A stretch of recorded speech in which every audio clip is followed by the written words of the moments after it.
All right. I would first like to compliment the Retailer Association of India, all the team here, for successfully completing 20 years in serving the retail industry. And this is a global platform which brings people together. And I have seen over the years many innovative solutions coming and being discussed here, and people have really benefited from that. And I'm thankful to the team to be able to give me the forum to be able to share some of my thoughts and experiences with all of you. So while I was preparing for the presentation here, I was wondering what should be the title of my presentation, and I felt that, okay, let me keep it stocking for success. Because all of you are retail masters, you all stock up for products. But today, products are available with everyone. How do you make sure that in this competitive world, you really stock up for success? So I'm going to be sharing some of, from an HR perspective, from a tech perspective, what are some of the things which are key enablers, which will work for us, because I have seen the retail industry both within and outside. And therefore, I'm bringing my experience together to be able to share what has helped us and what can help probably each one of you as well. So before I move on to the HR piece, I thought maybe I should bring out how is the global retail outlook and how big is the industry. So clearly, if you can see the retail market, which is currently at about 32 trillion, poised to grow to nearly about 50 trillion in the next 5-6 years, is having a good growth of around 7 to 8% globally. And some of the challenges which are well known to you, e-commerce is one big challenge for the brick and mortar industry. And now quick commerce has joined the bandwagon as well, which makes the space even more interesting, because they are obviously delivering beyond expectations of everyone. And therefore, the technology advancements, the data analytics part, and cracking the consumer preferences have become even more critical. How does the Indian retail industry look? So if you look at the Indian retail industry, which is not such a very old industry, it's maybe about 20 to 25 years old, especially the organized retail is not more than 25 years old in India. But if you look at the data very clearly tells you that the sector has really grown well from 2010 to 2019. In 2019, the sector saw some correction, which is the correction that you see here because of COVID. But then it has come back really fast. And it is well poised to have a growth of around 10 to 12% year on year. It's currently maybe the Indian retail is pegged at about $1 trillion US, which is a sizable amount given the size of the Indian market and Indian GDP.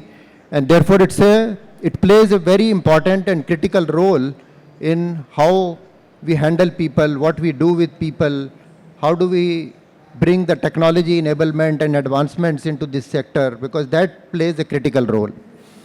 Having seen the global and retail outlook, let me jump on to some of the challenges and also a quick comparison between the Indian and the US economy, though it's not a fair comparison, because like I said, the Indian retail, organized retail, is maybe 25 years old, not more than that, but it's already contributing about 10% to the Indian GDP. And that's a large number already in 25 years. And it employs roughly 30 million people. And if you compare that with the US economy, not a fair comparison though, because that industry is more than 50 years old, probably 75 years old. And you see that the contribution of the US economy to the US economy of retail sector is roughly about 20%.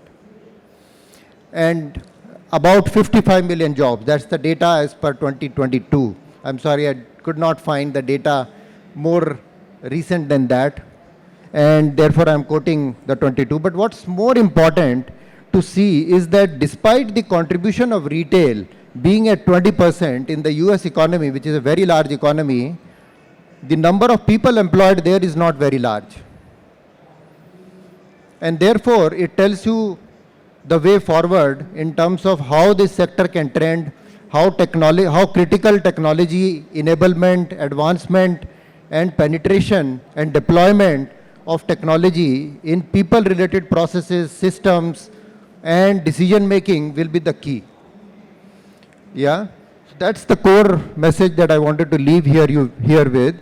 Moving on to some of the global priorities, and this is a latest research of 2024 by Deloitte, wherein the members were asked to rate on the global priorities which are being faced by the retail industry. And it had participants not only just from HR, but also from across the business in all the different functions. So this is really the business, voice of business, you can say. And if you see this and look at how the current challenges are in your own company or in your own industry that you are in, I think it's very much replicates the thought process that managing inflationary pressures or reducing cost remains the single biggest challenge for the retail industry. In order for you to become profitable and stay profitable, managing costs or reducing costs is one of the single most important thing in the minds of not only HR people, but also business leaders. Improving supply chain resilience is the second. Becoming more environmentally sustainable is becoming a key priority already, with 22% people ranking it amongst the top 3. And the fourth is growing market share. So with some of these, I'm not going through each one of them, but what is more important for this forum also is to understand what role do they play here. And given the fact that because predominantly the forum comprises of HR people, I tried to spot some of the areas where HR either plays a direct or an indirect role. And very clearly you can see there are areas like hiring and retaining top talent becomes an important area where HR plays a very important direct role. Accelerating digital transformation, building omni-channel capabilities. We are all seeing how e-commerce and quick commerce is changing the shape of the Indian retail industry, and therefore it's the need of the hour to become omni-channel. Yeah. Also hiring and retaining frontline workers. So if you see, hiring and retaining is one common thread, both for top talent as well as for frontline. And I'm sure it must be a challenge even in the middle. So therefore, this is something that HR plays a direct role in terms of what they do, how they do, and how do they enable so that this critical lever can get its own strategic advantage for the business. Having said that, let me move on, and therefore what really you are seeing is an amalgamation of the global priorities of business, staying competitive, which is one of the key challenges, like we see, because the cost factor will play out. And on top of that, you have the providing purpose, which is a key ask for the Gen Z and all the Gen millennials who are coming in, because they are looking at how you can provide purpose to them, not only just employment, but provide purpose. And of course, we are all seeing the demographic shift that is continuously happening in Bharat and India, and we talk about it so often. And to top it all, the masala is the fear of AI and automation. And many people there are more people who are worried that they will lose their job rather than the advantages that they feel that they can get from AI. And that's a challenge to be addressed in the minds of people, and no better than HR people to be able to go out, connect, and address this challenge. So HR has its work cut out, right? Do you agree with me? HR has its work cut out in this industry. It is an exciting role, it is an exciting industry, and it's an exciting time for the industry and exciting time, therefore, for the HR people. So therefore, what is the ask? The HR ask is to get the HR equation right. And how do you get your HR equation right in an industry which is predominantly people-centric and people-oriented, because you don't have manufacturing plants or anything else on which you can bank on. So therefore, your people are very important, right? And therefore, I firmly believe that P is equal to GQ has to be the equation. What is P here? Any guesses? Profit? People, right? Yes, it's the people who will deliver the growth and the quality for you. And this is very important for you to understand first before you can go out and talk to your CEO or a CFO for any HR intervention or people intervention that you want to deploy and enable in your own organization. Because unless you are convinced about this, you cannot talk with conviction to your own people internally and therefore get the necessary wherewithal to be able to move things in your own organization, right? So therefore, how do you enable this? How do you get this whole thing moving with people being at the center stage of everything rather than products or technology or other processes? Yeah, we all get lost in operations and we all get lost in products. We also get enamored by technology, but we forget the people element, right? But here is the simple equation. It is the people who will give you the growth in your business, because they are the ones who are going to help you to deliver the quality that the customer is looking for. Because gone are the days when only providing certain products becomes your USP. Today products are available, same products are available at every shop. Same products are available in the Kirana shop. Same products are available in any local partner also. And same products are available on your quick commerce platforms who are ready to deliver in 10-15 minutes. And likewise with other platforms. So how do you create that whole thing of being able to attract customers so that they walk into your customers with an experience and get away with an experience? That's very important. And that's the role I think HR has to play to be able to charge up its people in a manner or manage them in a manner that you can really make a difference.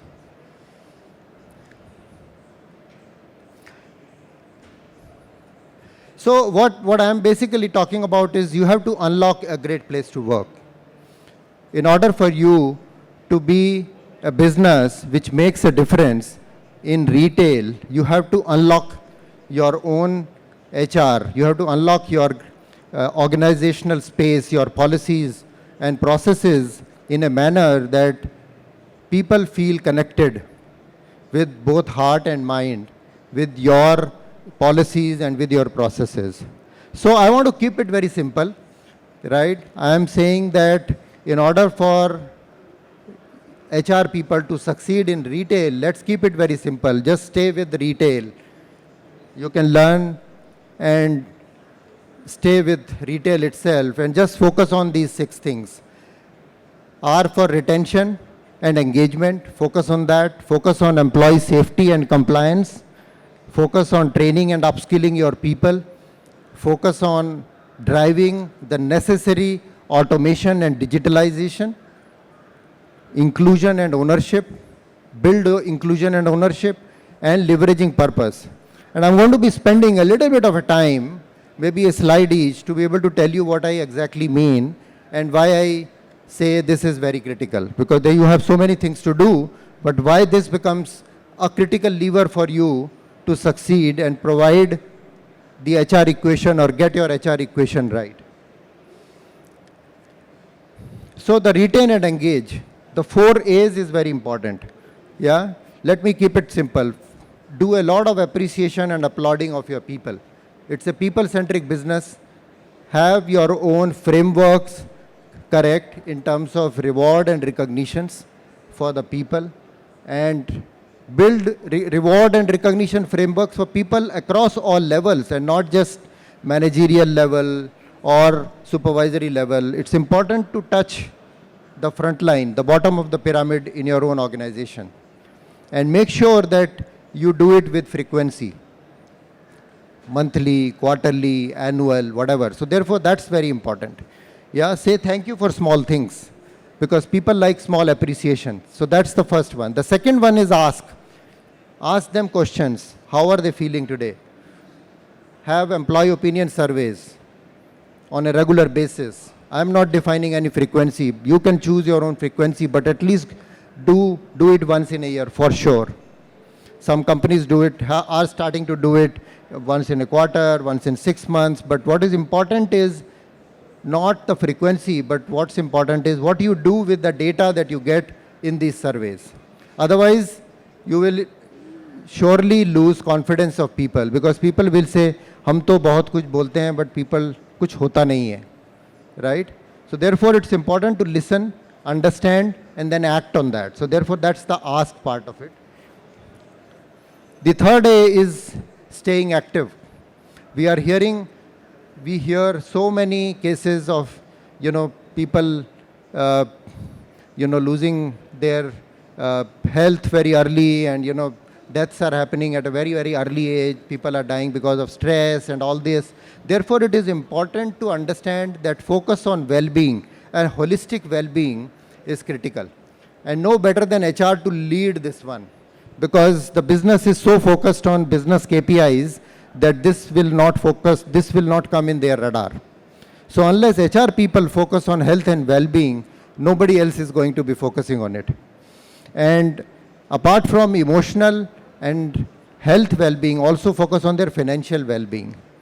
Guide them, educate them, train them on smaller things so that they know, how to invest, they know how to protect themselves. There are many cases that we hear people getting into frauds, people getting into buying, taking loans from many of these loan app companies and investing them and, losing that money and then, doing something with themselves in their lives. So therefore, these things are important for us to take note of and bring it to the people proactively.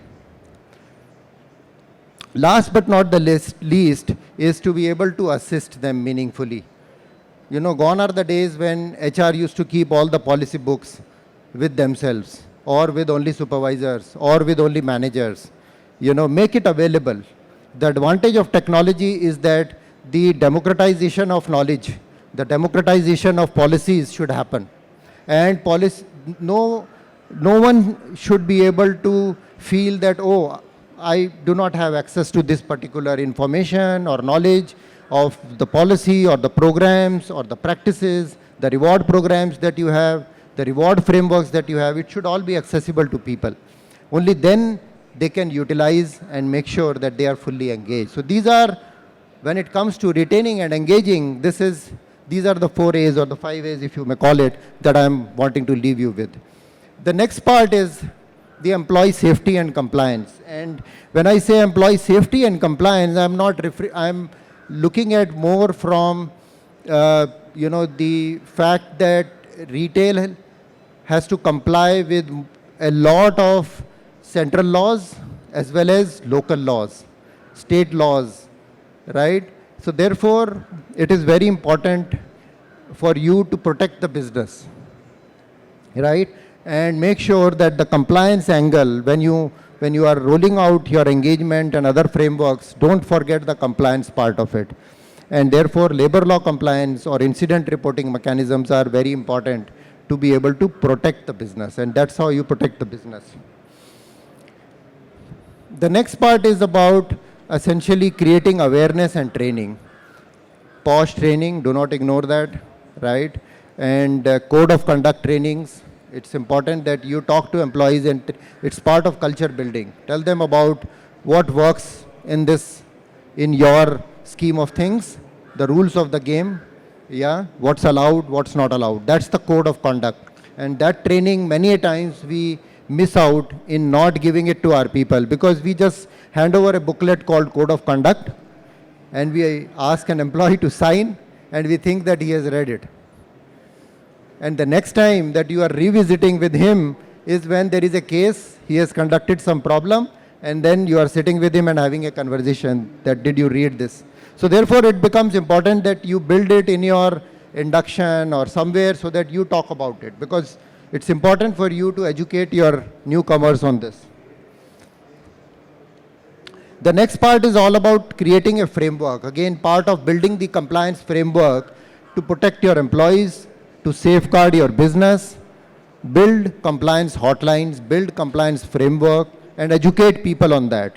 Yeah, it's important for people to be able to report things.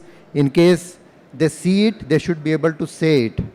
Yeah, if they see something wrong, as we say, see it, say it. If you see something wrong, they should be able to report it. But where do they report? At times they are afraid of going to their managers or supervisors. So therefore, you have to create some of these mechanisms. And the last but not the least is focusing on employee human rights. Yeah, some of the people working at the bottom of the pyramid, make sure that their human rights are protected. And HR should be able to conduct human right audits in their own functions, in their own operations, so that they are able to make sure that nowhere human rights are being compromised, whether salaries, whether it comes to leave, or whether it comes to compliance with other parameters. Make sure that you pick up some of these things. So these are from an employee safety and compliance framework standpoint. Moving on, the third part is building the training and upskilling. And here I want to keep it very simple, the 4 C's, because training and upskilling is a very big topic. And essentially just focus on the 4 C's that I'm talking about. One is the culture focus. Build your culture. Focus on capability building within your organization at all levels. Give career growths and show career maps to people, because the new generation of people want to know where they are joining, how their career is going to progress, where will they be in 3 years, 5 years, and 10 years. Otherwise, they are not going to stay with you. They are not going to stay because they have options, and they are not coming with a factor that I am going to be staying here for a lifetime. No. Yeah, wherever they get enticed, they are going to go. So you have to keep them enticed and create learning solutions. So these are the 4 C's. Culture building is so important. Many times we are more focused on strategy building, but culture eats strategy for breakfast. You've all heard of this. Please use it. Build culture. COVID has taught all of us that during COVID times, organizations who have thrived are the ones who had a great culture, who had a great culture of trusting their people, enabling them, because that's the only way they could trust that while people are sitting at home, they are not sitting idle. They are working for you. They are working for the organization. And that's the role that the culture building will take. And that has to come right from top down. Your CEO, your CEOs and HR heads and the leadership team and the ones below and the ones below. So therefore, please work on your culture building. Then comes capability building. Capability building at all the 3 levels. At the front line, at the supervisory, at the managerial level, and then the topmost level. So these levels are important. Let them take ownership of their individual development plans and have different kind of solutions built up for different types of needs. Today there is a great blend of classroom and other online training which is available, which I think many a times we don't utilize it as much as we should. And therefore, go out there and create that. Career growth and career maps, I already talked to you about. Create career maps for people. Start with some critical roles and then slowly transcend that to all the roles in the organization. It's important to have career maps for people. Otherwise, people do not know. Like Google Map. If you're not clear, you put a Google Map takes you right from where you want to go to where, right? That's how you should create career maps in your organization. That if you join here and these are your competencies, and if you want to go there, then this is the exposure, this is the kind of competencies that you need. That's the kind of career maps that you need. Moving on, automation and digitalization. This is a tech summit. I need not talk about why this is important, but this plays a very important role, because with this, you have to create and make sure that whether your employee joins in your head office or whether he joins in the remotest part where you have your retail outlet, they should get the same experience. And only technology can help you to become location agnostic. Yeah, because the new people should experience the same kind of a thing which a person joining in head office will get. Otherwise, we have seen what happens. You know, there is so much of a difference between a person joining in your main office versus in some remote corner where you have one retail outlet. Only technology can help you beat that. Create standardization of your processes, but also be ready for customization when it comes to specific needs of certain functions in some location, etc. All that can only be done through a great technology partner.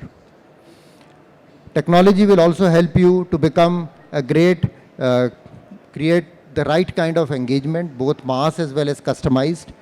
But it is also important that you keep a balance of tech and touch. So relevant for HR. Yeah, balance of tech and touch is very important.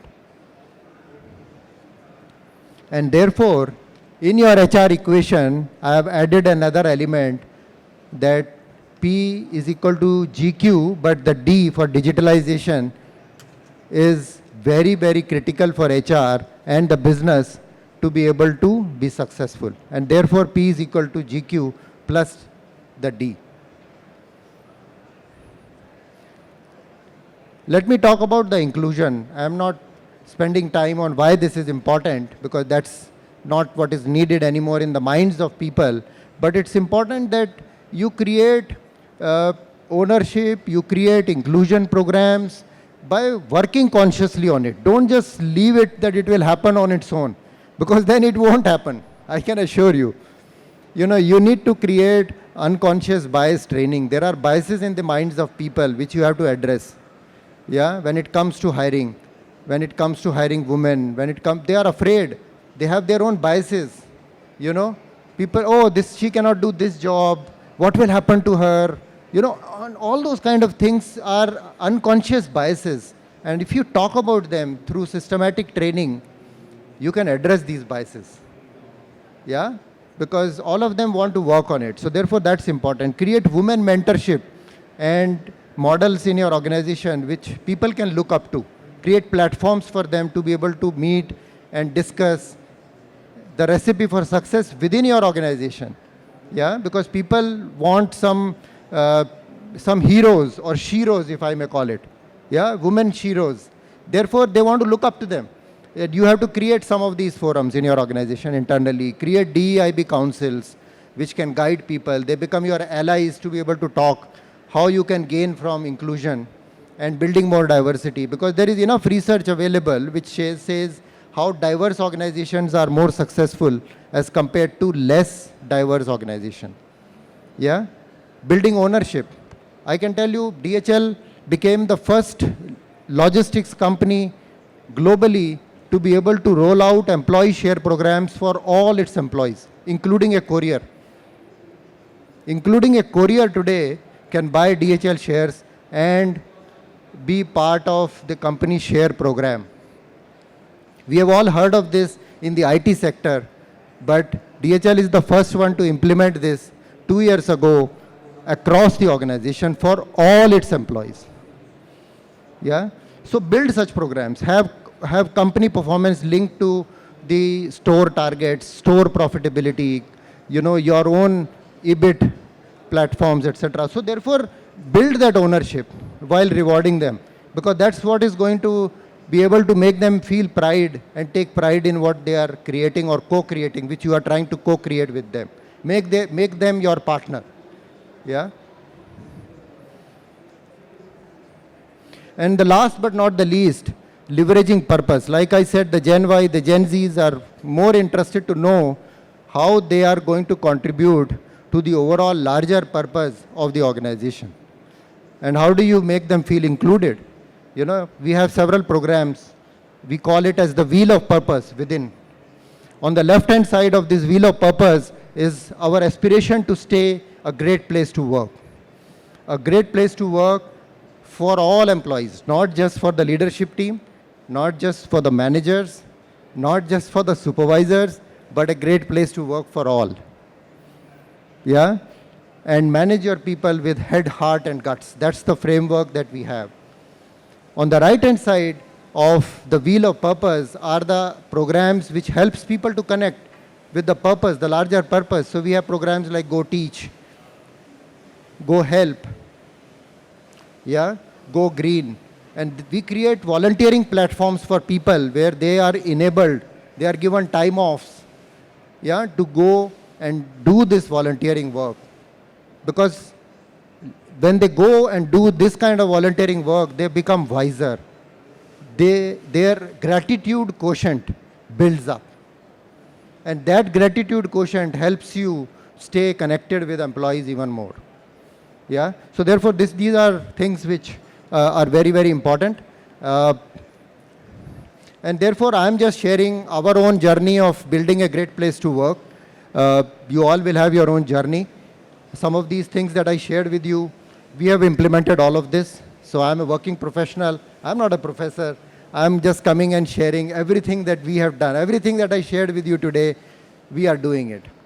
And we have seen some of this really work for us really well, where we have done well for our people. Our people, when they participate in Great Places to Work surveys, they rate us really well because they are our ambassadors, internal ambassadors. And what is interesting to note is that if you see, there is correlation between the internal employee opinion scores also with the ranking that we have. Look at 2021, for example. We were rank 1. And that was the year when our internal employee engagement was also at its peak at 98 out of 100. 100 is the max that one can get. So therefore, there is some correlation. Yeah? There was a time when we used to be in the 80s, and that gets reflected in the score. So there is a correlation in your own internal employee engagement and your trust index, which comes out of Great Places to Work. So therefore, there is some correlation. Last but not the least, I am coming to the end of my presentation. This is the last slide. I want to leave you with a few questions, which you can ponder about and discuss over the next 2 days when you meet with each other. I think, do your employees feel empowered and accountable for their roles? It's a question to be asked by each HR person. And then find solutions. Are we ensuring a physically, emotionally, and psychologically safe workplace for all our employees? Is something for you to ponder upon. Are employees able to connect their daily work to the organization mission? The leveraging purpose piece, is that working well? If not, what is it that you need to fix? The 3 things that you need to fix so that this becomes addressable in some way. Are we engaging meaningfully? Are employees able to, are my learning programs preparing my employees for the future? Or I'm just doing some check boxing? Don't do program just to do tick box.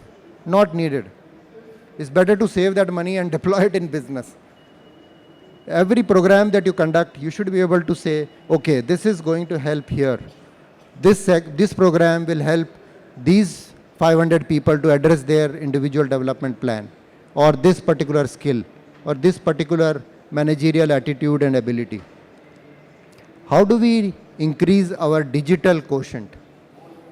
So therefore, these are the 6 questions that I am wanting to leave you with over the next 2 days. You are all esteemed HR people in your own field, and you know what to do. I'm just sharing what I did or what we did, my team did, to be able to make sure that DHL becomes a great place to work. And as an organization, we have succeeded and we have done well. Thank you very much. Thank you.